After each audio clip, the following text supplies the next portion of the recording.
when I give advice, sometimes I tell people what to do. I'm like, you should fucking break up, you know? Like, again, I'm not a fucking therapist, but I'm often not telling people what to do. I'm just giving them a different perspective on a situation that will hopefully allow them to get unstuck. You're going to be a lot happier in life if you realize that holding yourself accountable is just a far better use of your time than holding other people accountable.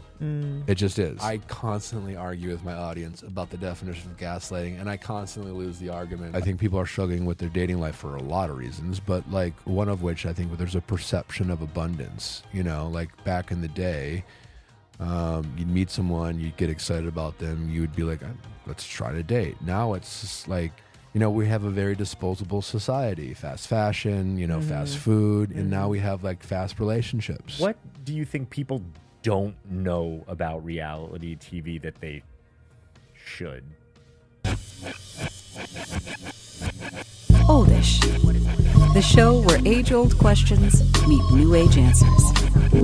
With your hosts, Randy Spelling, Brian Austin Green, and Sharna Burgess.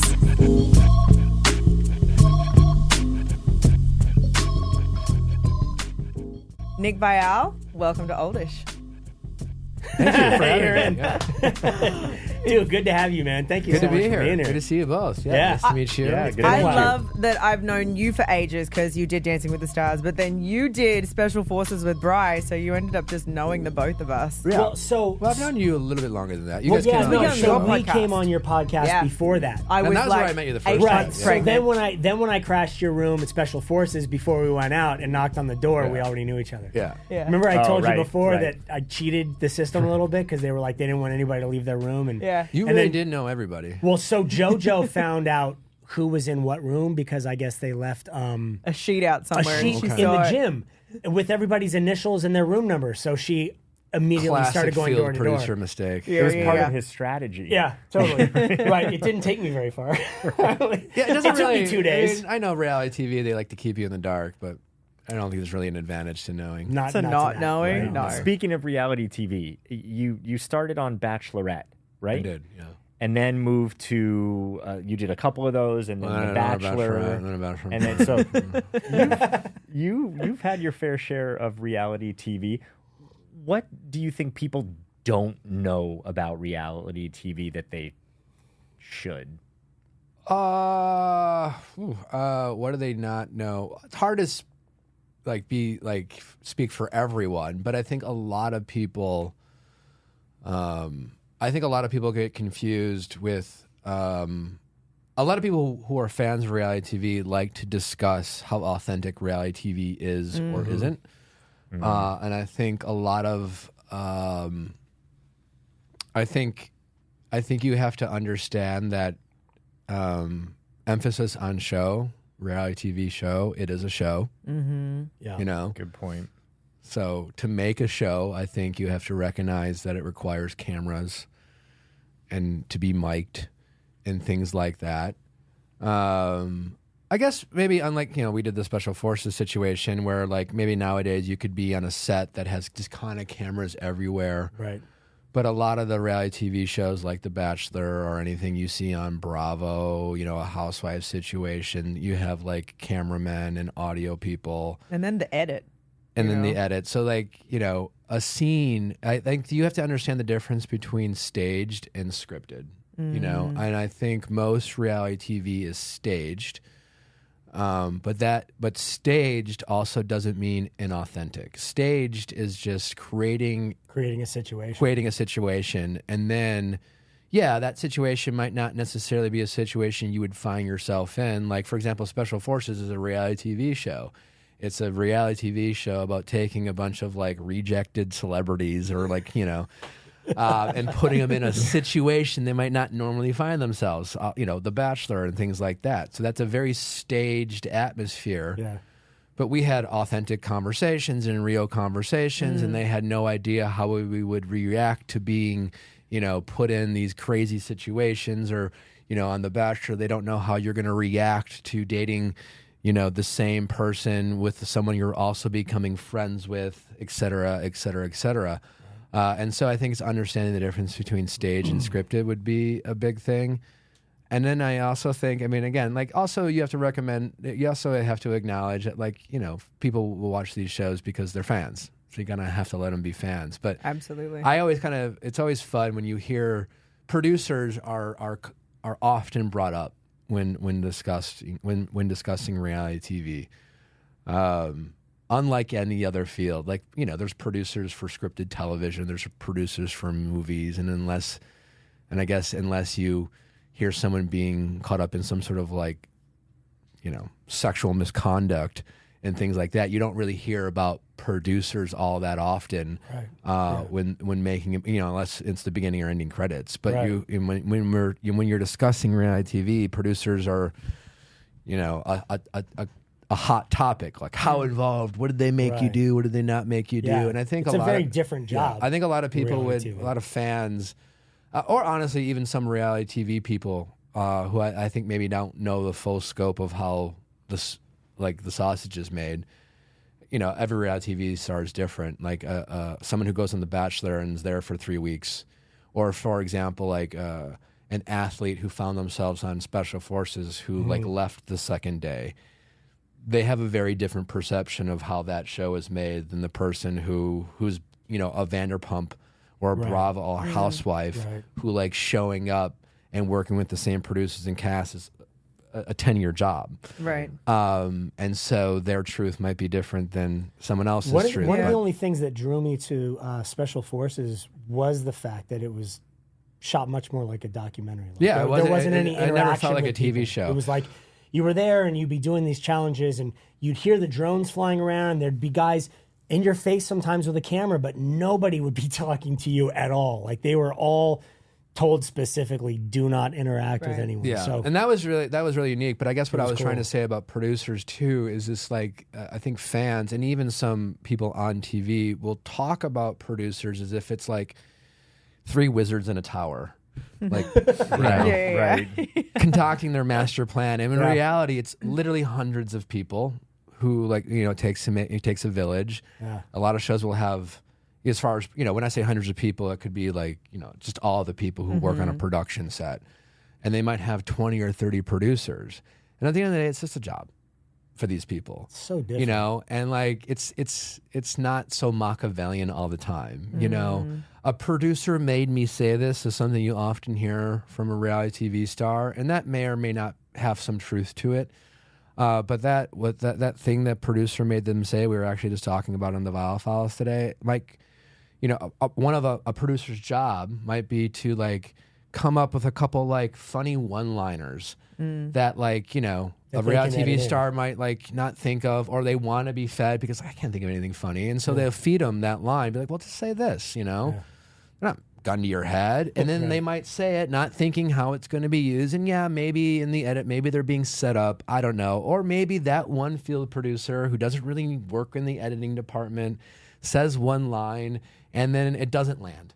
And it doesn't land, and then the internet loses their fucking mind. Right. And the reality TV star who says the line is catching heat for it, and they're just like, well, I didn't fucking say, you know, and it's just like, no, you said it. Yeah. You know, like, no one made you say it. No one told you to say it. Like, and had it landed, you would have been like, I said that shit. You know? Totally. And so I think, you know, I wrote that one. Totally.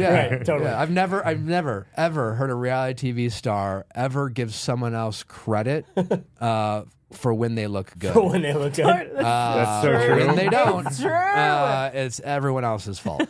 I was saying, because I've never done reality TV before, and I was so shocked watching the show back, watching Special Forces back, and going, man, the stuff that we said in those first interview, that 2-hour sit down in the cold fucking garage, I was like, man, they literally make whatever they want out of these lines. But I had no idea. My brain is never, because I've only done written, scripted television and film before, where producer's job is completely different, like you're talking about. Like on a reality thing, it's like a production company, that's what people are really good at. Good production companies is like making really good episodes out of a bunch of shit that they film. You know, it's like making interesting storylines, interesting things. So to watch the show, and like they had, remember the it wasn't even an argument that I had with Angela, and they made the whole like the whole end of the first episode about like, you know, oh my God, what's gonna happen? And I was like, between you. and I was like, nothing happens. Well, Literally, that was yeah. it, and everybody went, what happened? And I was like, I don't know, and then it never happened again. Because you know, like every show needs drama. Yeah. You know, and I think when you watch it back, you know, like listen, like Special Forces is a really perfect example. If you're just trying to put yourself in like the psyche of a reality TV star, like doing Special Forces, like on a personal level it was just a very personal experience. Like I signed up for this thing to like put myself through literal Hell. torture and hell. I mean, yes, I got paid. Yes, I was on TV, but like, honestly, it was just like I thought this would be like a really personal, cool experience, and it was. Yeah. You know, Yeah. and like I think the world has this whole kind of main character syndrome. But you take literal reality TV stars, so like we're all kind of vain and into ourselves. Yeah. But you go through this very personal experience, and you have 14, 15 people on the show, and everyone wants the story told through the lens of their main character. And in reality, it's like they have when episode 1 starts, they have 14 stories to tell, Right. and they can't just focus on your story, Right. and also your truth is different than someone else's truth. But when we all watch this shit back from our POV, it's always like, well, it didn't fucking happen that way. It's like, well, maybe from your POV. Yeah, everyone asks me like, You why know, did it's you like- why did you go home after the the third morning? And it's like if you were there, you would know because I talked about it constantly. Robert Ory and I talked about it constantly. Like, Yeah, you we were like did- ready to go. Oh, Yeah. I was ready to go. Yeah, the night 2, I was You, like, I mean, I'm tell good. me if I'm wrong, but like, I don't think you had any intention of finishing. I did, but I was so sore literally after that first night of working out. I was like, I can't. But I mean, really, like, because No. like as soon as you were like sore, you're like, fuck this shit. I got family. No. I got things at home. I got a baby. I got my comforts in life. no, You could have gone farther. You chose not to. Is my point. So I remember at one point, night 2 and then morning 3, because they made us run everywhere.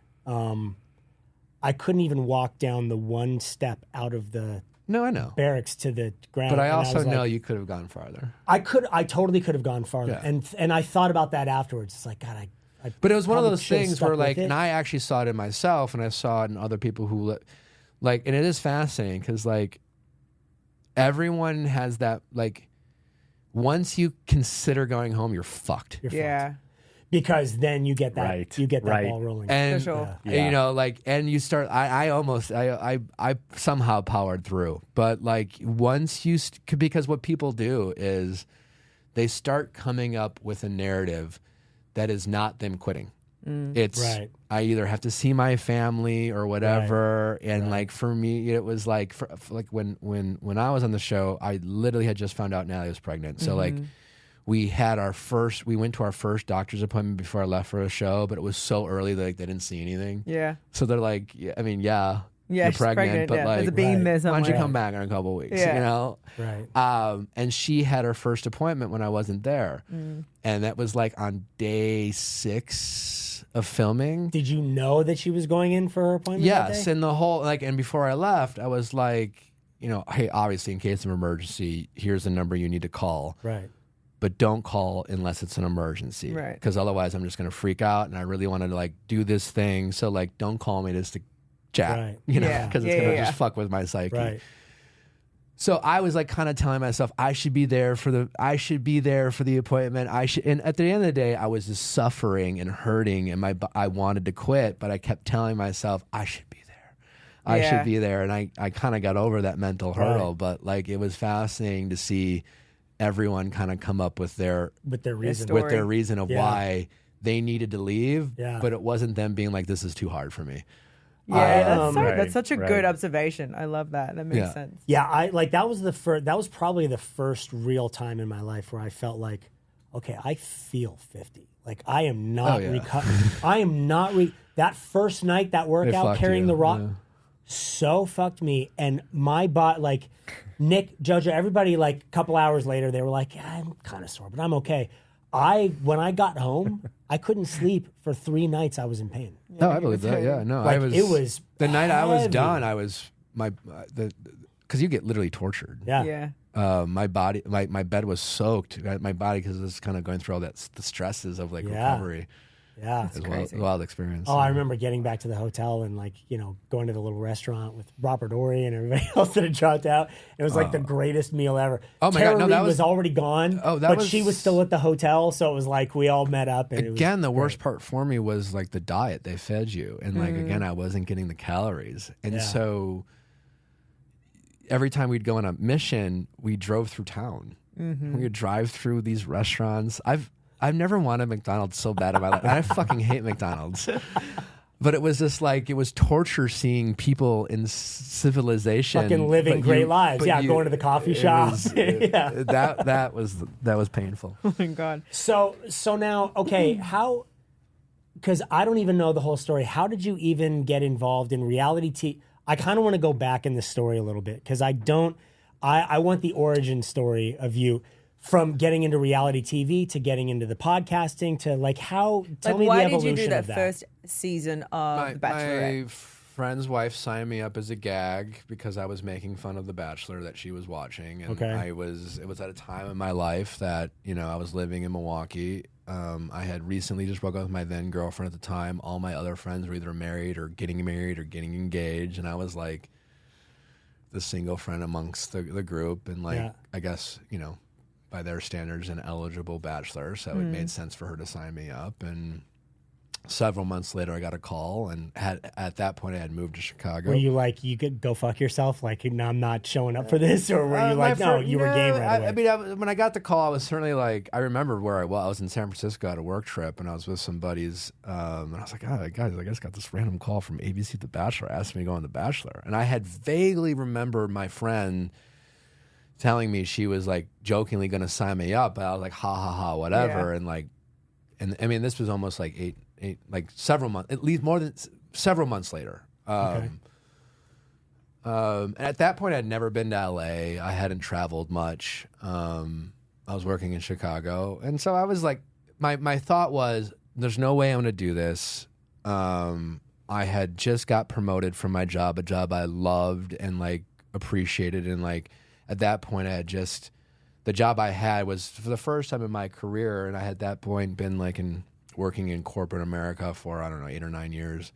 And it was the first job that I felt like I found a career, not a job. What was the job? I was working at Salesforce, a software company. So if you're in sales, like I'd say selling software is up there in terms of, if you want to sell, if just word advice for anyone listening, if you're in sales, you want to sell things that are constantly being innovated and are inexpensive.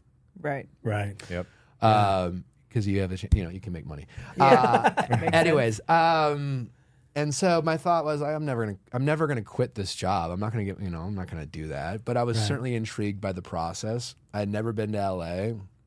Their first thought was like, they're like, we'll be in Chicago. We'd love to meet you. I was like, well. It was December at that point. I'm like, I ain't doing shit. So I'll meet you guys. Like it was like in a couple hours out of my afternoon on a Saturday. I went and met them. I quickly realized that the ladies in casting that I met, they made me at least feel that they liked me. Mm-hmm. So I was like, I think these people are actually interested in having me come on. They immediately asked me to come out to LA. So at that point, I was like, oh, fuck. So then I started I had a few like friends and allies or at work who were in positions of like managing, and that I didn't work for, but I was like, I wanted to get their 2 cents. But to my surprise, the feedback was like, you got to fucking do this. Really? And thankfully, like Salesforce at the time, I guess maybe to this day I haven't checked in, but they were still a big company, but a growing company. And I guess their thought was, listen, you're good at your job. We're always hiring good salespeople. We know you're good. And they very much valued work-life balance. And it was kind of like, we don't want you to stop we don't want to stop you doing from like a life experience that's only at the end of the day 8 or 9 weeks. So all things being equal, like that was their kind of mindset. So awesome. I eventually ended up asking my then boss, and like the company itself was very supportive, and so I went. And yeah, that's amazing. So you did The Bachelorette, you did The Bachelor, you did Dancing with the Stars, you've done Special Forces. You have so much experience with reality TV. But one of my favorite things that I've that you've done was I think the beginning of the Viall Files when you were doing your questions with Nick on Sundays.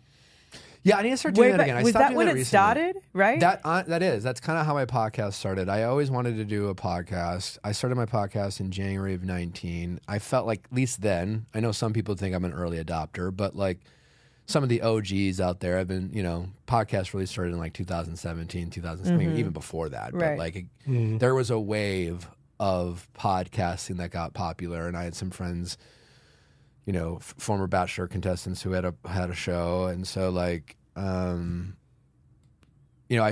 wanted to, I knew I wanted to do it, but I wasn't sure what I wanted to do, and I wanted to kind of do my own thing. Like, Right. Everyone who's started a podcast has had that thought exercise, Right. Yeah.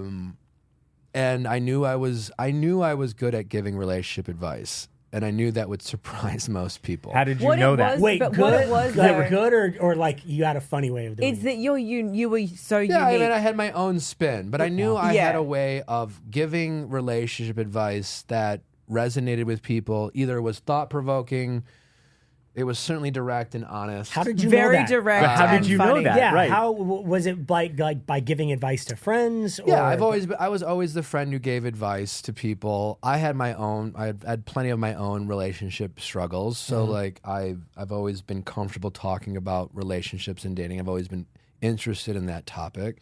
And I guess for my own self-preservation, I did the work, as they say, to kind of get myself out of my own bullshit. And then, I guess I've always been that. I am that person who, I don't know, has, for better or worse, lacked the social tact to be like, maybe I shouldn't say that. Yeah, 100%. But that's what I loved about Questions with Nick so much. I would laugh my ass off, but I was all like, but he's fucking right. Like, Yeah. it's legit what he's saying. And I remember even saying it on my own stories. One of my favorite things to do on Sunday, I was recording Dancing with the Stars in Australia at the time, was to sit there in hair and makeup and just go through all of your questions. And I love seeing what you've turned it into.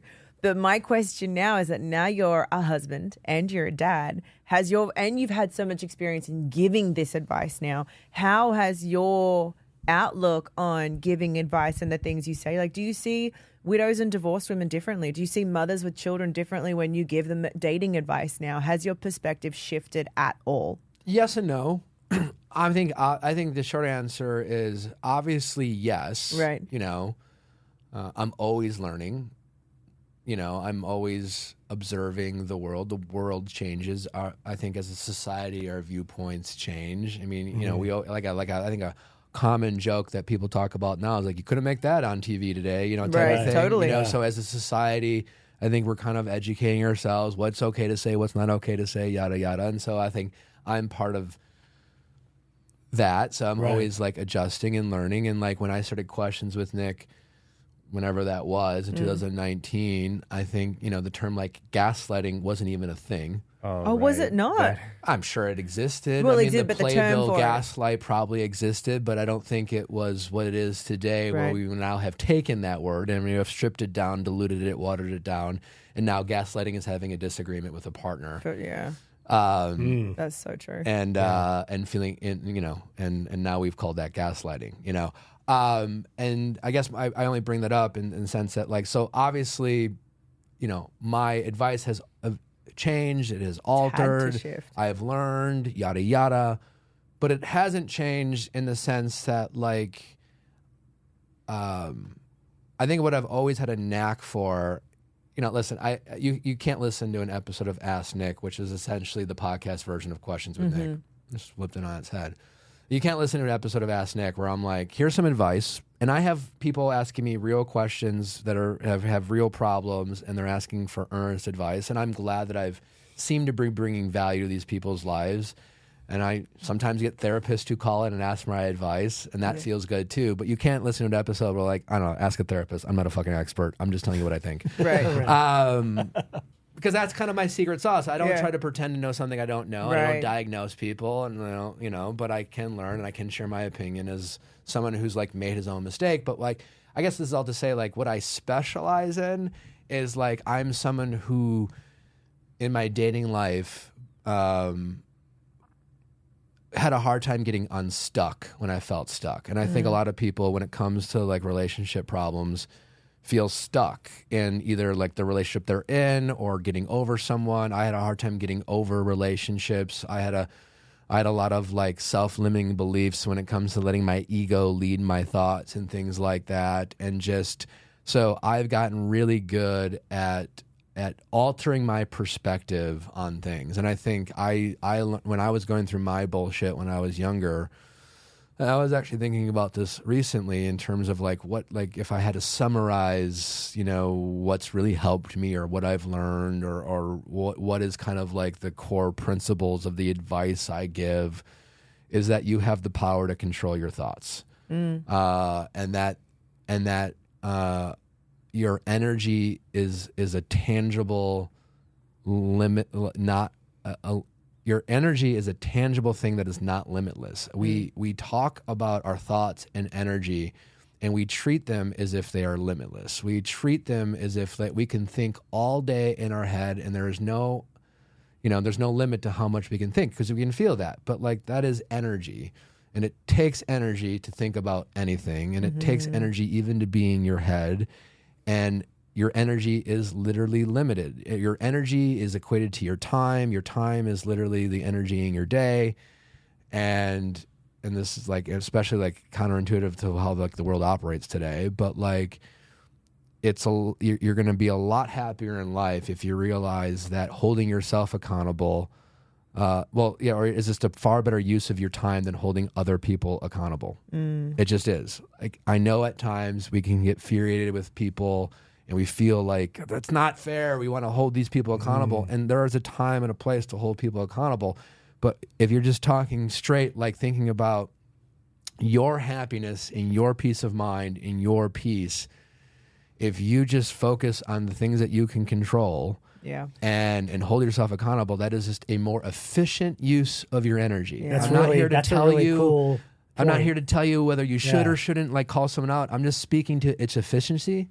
Yeah. And you can get a lot more done focusing about changing your behavior. You waste a lot of time trying to help somebody else work than through like trying to change someone else. Yeah. And I think those are kind of the key tenets of the things I talk about. And even like literally, I did a session today for questions with Nick, and that advice like that came up yet again. And in some version, I'm giving that advice to people because I'm often just, when I give advice, I'm not, sometimes I tell people what to do. I'm like, you should fucking break up. Like, again, I'm not a fucking therapist. I'm not operating under any rules that a therapist does. Like, I'll just give my opinion. I'm not like, I don't know if there's a say that. I'm not a fucking therapist. So like, I'll say it. Yeah. But I'm often not telling people what to do. I'm just giving them a different perspective on a situation that will hopefully allow them to get unstuck. Because usually people call me when they're stuck. And stuck is being like, I either thought about this over and over to myself. I've talked to my circle of influence. They all tell me the things I want to hear, and it's not helpful. Right. Or even my therapist, even though my therapist maybe is telling me, my therapist has turned into like, just like my partner, where like we don't like listening to our partner. Yeah. How often like I'll say, there's often times they'll be like, yeah, you should do X, Y, and Z. It's like, yeah, my husband says that. I'm like, well, but like sometimes you just need to hear it from a third party person who's not biased, who yada yada yada, doesn't have a thing. So I guess you know what I'm saying? Like, I still talk a lot about the same stuff, but I guess as a father now, as a married man, my perspective on life hasn't changed, but I'm learning about situations I didn't care about before. I have new thoughts and feelings about relationships. And like, for example, one thing I never talked before, again, I was better at talking about getting over people. I was better at talking about navigating, I didn't have a lot of like, well, let me tell you how to be in a relationship. Right. You didn't have the experience. I mean, I had plenty of relationships, and I guess I could give you some advice, But one thing I talk a lot about now is connectedness, like, a saying I always say, again, I didn't come up with the saying, but I think it's pretty common. Like, do you want to be right or do you want to be happy? And, I think a lot of time in relationships, if you're thinking about winning a fight, then you're already losing, like at the end of the day, being in a relationship is like, you're either connected or you're not. And like everything else, a bit of a spectrum. You know, I think there are days where you two probably feel really close, really connected, really on the same page. There are other days, it may even be tomorrow, where you're like, I don't know, I just feel like a distance. We're on the same page. You know, some people in relationships will never like check in. They'll never reconnect, you know? And so like when you're in a discussion or a disagreement with a partner, if you're trying to win, then you're not trying to be connected. You know, you're trying, you know, so like at the end of the day, if you're in disconnect with your partner, your focus should be how do we get back to that connection, not like how do I get you to understand my point of view. How would you suggest somebody get back to that connection then? Well, I guess again depends on, you know, well, one, it's having that mindset. It's like it's knowing that what you're actually trying to do is to reconnect. And I honestly, like, Natalie and I jumped into couples therapy shortly after we got engaged, you know, just as like, you know, to get better, be proactive, and you know, and she had some stuff she wanted to work through, and so it was like a combination. She entered into, you know, I was already in individual therapy. She entered into individual therapy, so we're like, let's do couples therapy. Yeah. And it wasn't until that I even heard that. So, but as soon as I heard that, I started incorporating that conversation into the things we talked about. So yes, I'm always introducing new things that I'm learning. At the same time, I wouldn't say I've drastically altered my position on relationships and things in general, because I still go back to, you know, I can control what I control what I think, and my energy's better served holding myself accountable.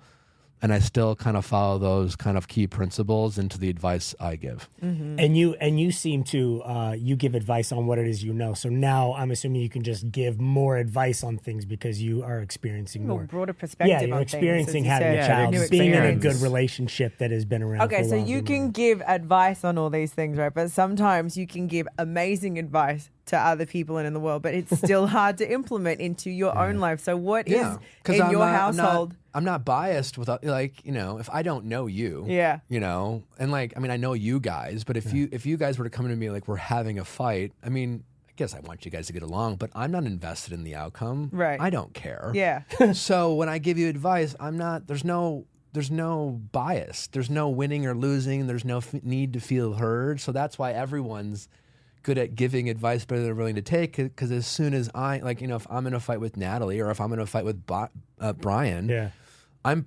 personally invested in that outcome, you know, and so it's just harder to, you know, my ego's now triggered. It's like I want to be right, I want to be validated, I want to, you know, there's all these other variables that we're not considering, you know, and how we want things to play out. What's the number one tool that you and Natalie use? Not the one tool you tell other people to use, but what is your go-to? You're having an argument, it's the silent treatment.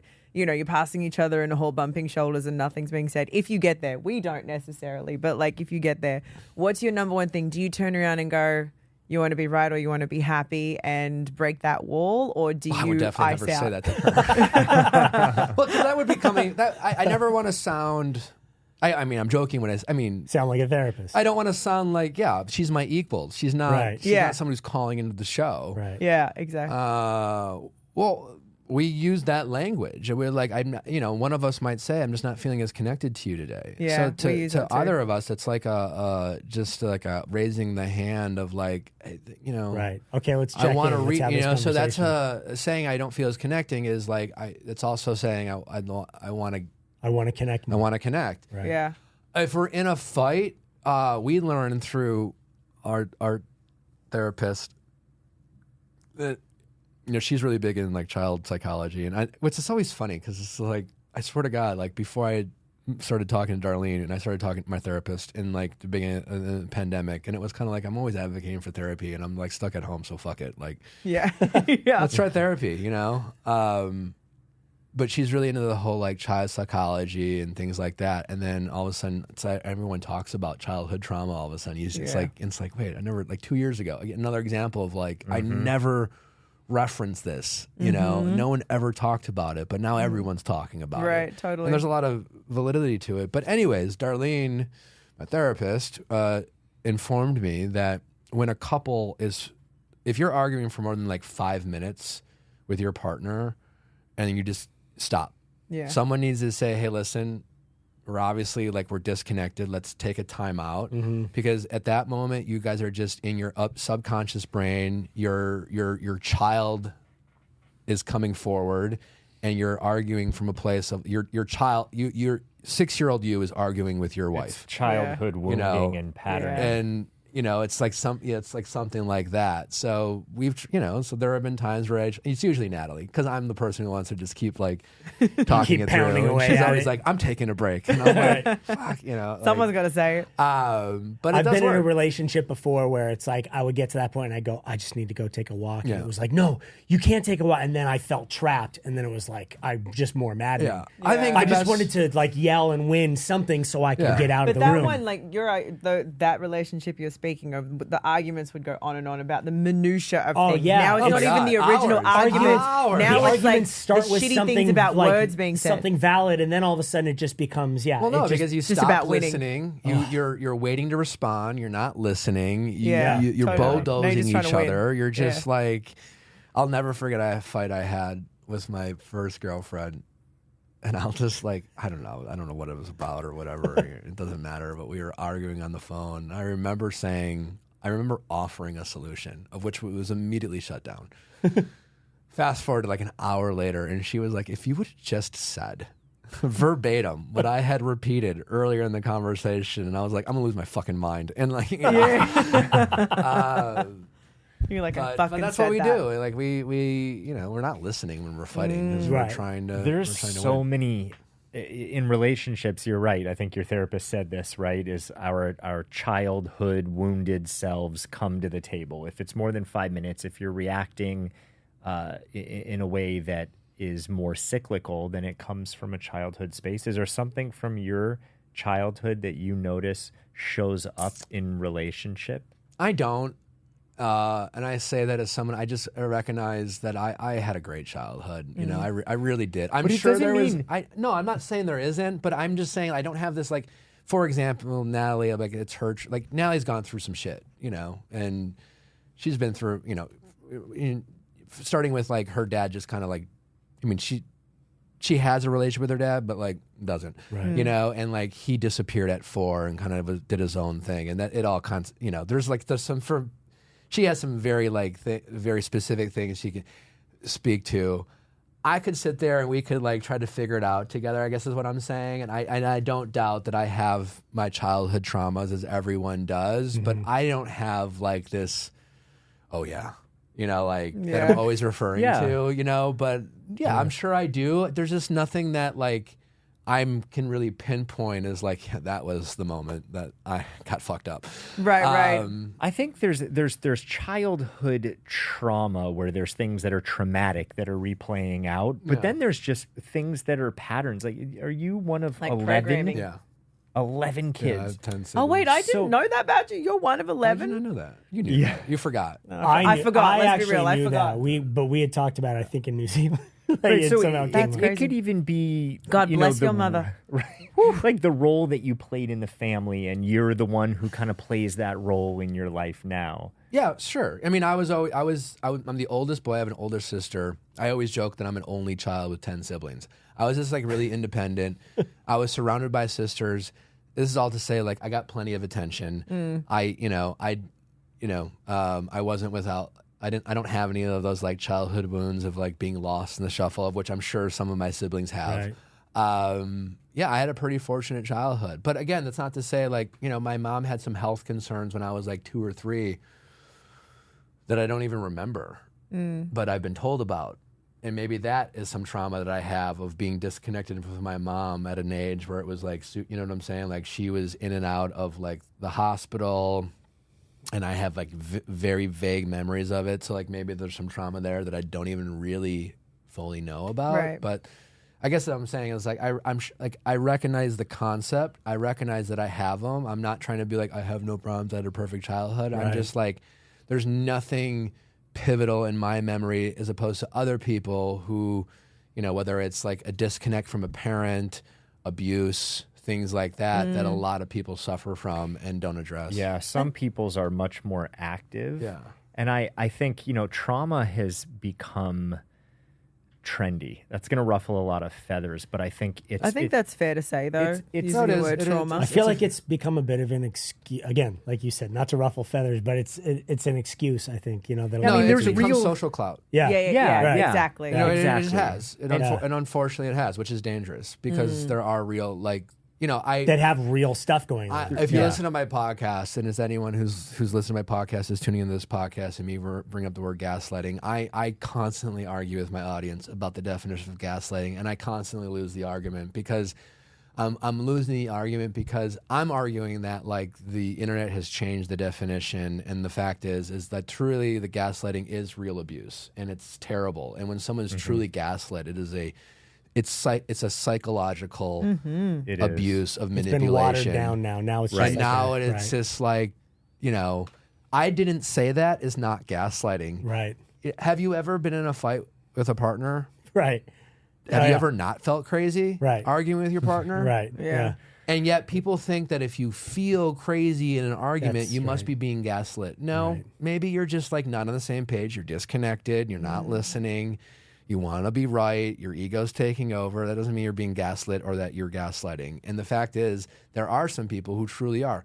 Ghosting. Now ghosting is like matching with someone on the app, saying hi, and then that person like disappears. That's not fucking That's ghosting. not ghosting. You know? What do you mean? Ghosting. There are people who are in actual relationships. They're married. They have kids, Yeah. and those people were with people who like the next day their partners are gone. Yeah. right. That's ghosting, and that Right. used to be what ghosting is, and now we've just Right. watered it down because the internet's just too fucking lazy to have a conversation. Yeah. about anything. Yeah, if I don't get Right. back They to love somebody these fast words. enough, what Yeah. are you You ghosting know? me for? It's They like love these words. it's I only know. been 2 days. Like what the five? I know. 5 kids. And What- I think this is just what leave me happens. alone. Unfortunately, it's great in one sense that people understand what gaslighting is, hopefully, or understand what trauma is so they can bring awareness to it to do some work around it and understand more. But then when it becomes so overly used to where people are just throwing this around, it just Yeah, it's whether it's ADHD. I mean, now autism is like a Yeah. thing that Right.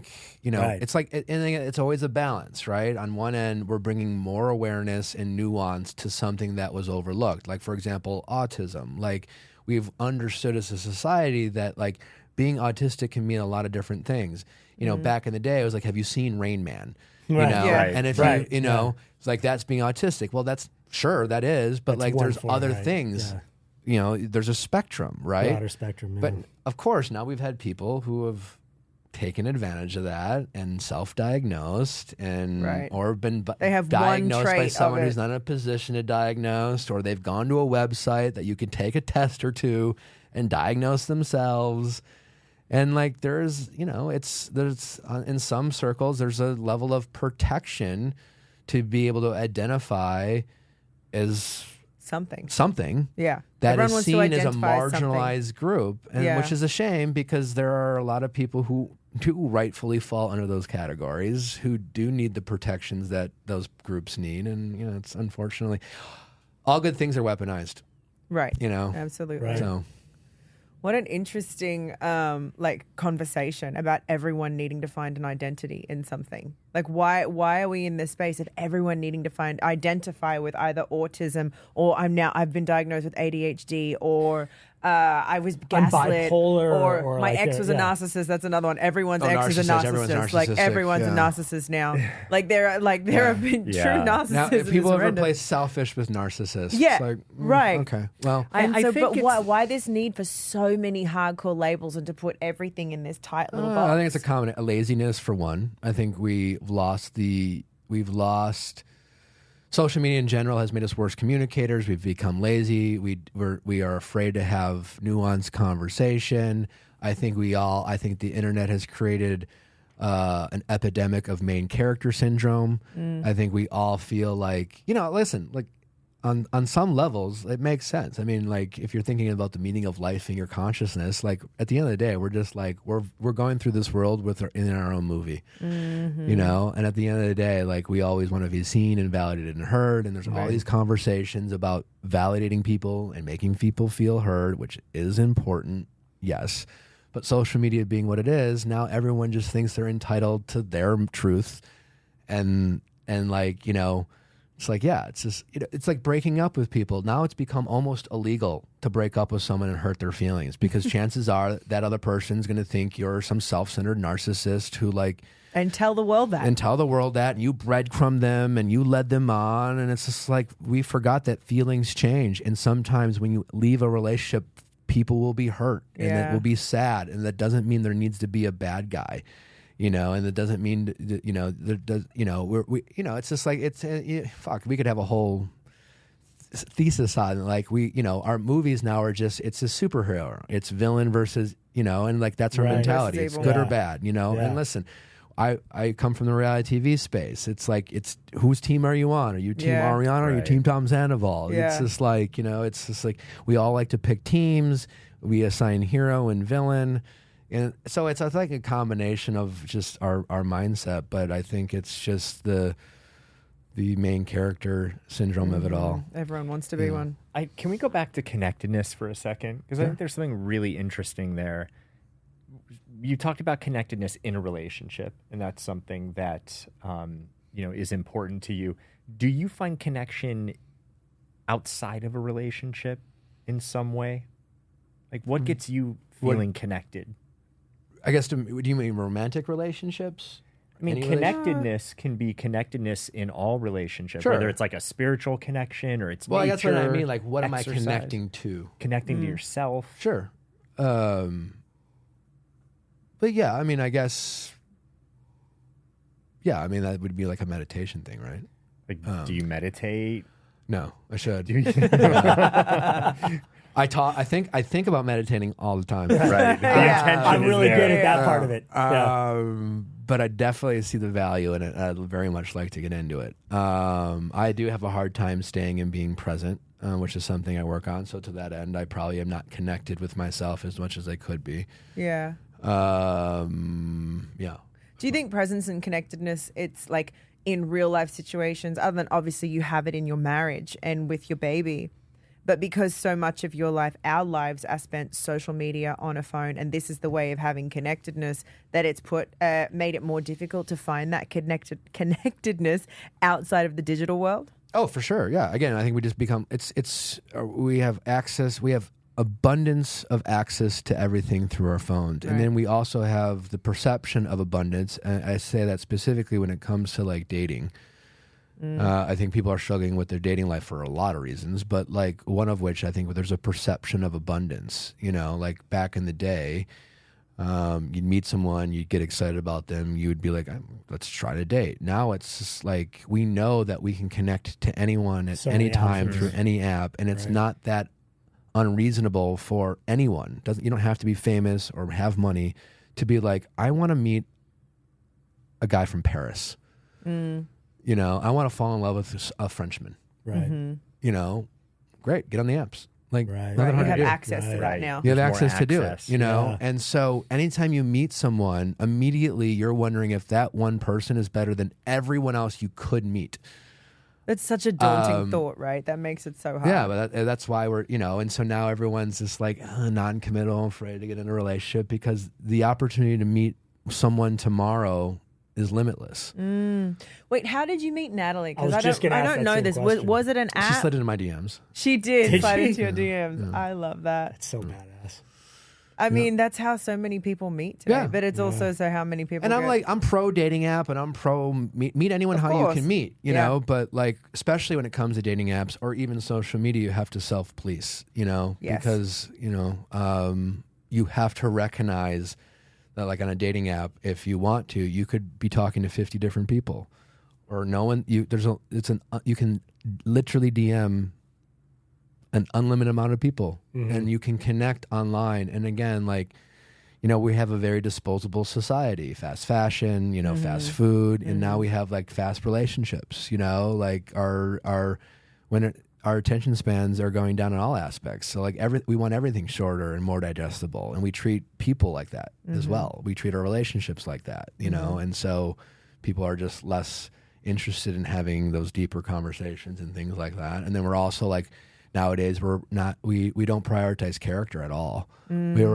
prioritize people who agree with us. How long have you, So true. you and Natalie Yes, been ma'am. together? Great question. I met her. We can edit this out if you want. or just don't let her see this. That's all. Just be like, I just went to the mall. I didn't go do a podcast. We'll today. cut the pause out. So Yeah, it just that's sounds- fine. Yeah. We met September of 2020. Is this the longest relationship that you've been in? Yes. Well, without breaking up. My first relationship, we were together Off for and on? 7 years, but Oh, you know, okay. we broke up 6 times. Right. Yeah. Wow. So how did you know that she was it for you? I mean, like, I'm someone who, you know, again, I had my own relationship baggage and struggles. I had 3 committed relationships in my 20s. I was Mr. Monogamous in my 20s. My 30s were like what my 20s should have been. You know, I kind of flipped it. So I took more risks in my 30s. You know, I moved in my 30s, you know, and I spent, you know, my 20s trying to like live the life that I thought I wanted to live and that my parents had. That and you yada, should yada. be living, right? And so I was pretty single throughout my 30s, not counting any relationship that started on TV. And a handful of like a couple month relationships and things like that. But for the most part, I didn't have a seriously meaningful relationship in my 30s or since my early 30s. And so like you don't really know, like it's different falling in love when you're 19 or 20. You know, you have that naivete to be like, I don't know, I feel something, fuck it, let's do it. Yeah. And I think when you get older and you have some relationships that fail, you get in your head, it's like, am I cynical or am I just like more realistic, you know? Right. And it's like, am I going to ever fall in love or do I just pick someone? It's easy to get in your head. And I guess with Natalie, you know, I've talked about this before, but she is younger than me. I did have reluctance about that. And so, you know, we weren't boyfriend and girlfriend for the first 9 months. She pursued me. She very much tried to make it a relationship. I was very resistant to that. And finally, I kind of had a conversation with myself, and it was like I could do what I've done for the past 10 years and kind of let this go, and think of all the reasons why this won't work out. And I had plenty. Or I could just recognize that I care about this person and I can not operate from a place of fear, and I could take the risk and we could date and I could see where it goes, knowing that we could always break up. But I do think I really care about her. And, you know, that was kind of the decision. It wasn't like, I can't honestly say that I was like, I know she's the one. Right. I had the but same like- thing with my ex-wife because she was a lot younger than me when we first met. Yeah. I was like, no, the age, it's too, like, I'm just coming out of something. I already have a kid, like, you're not. And she pursued me. And I remember it wasn't until she finally gave up and she was like, okay, well, I'm just going to go date somebody else. And I was like, whoa, Yeah, whoa, that's- wait a It's a minute. tale as old as time. I don't want that.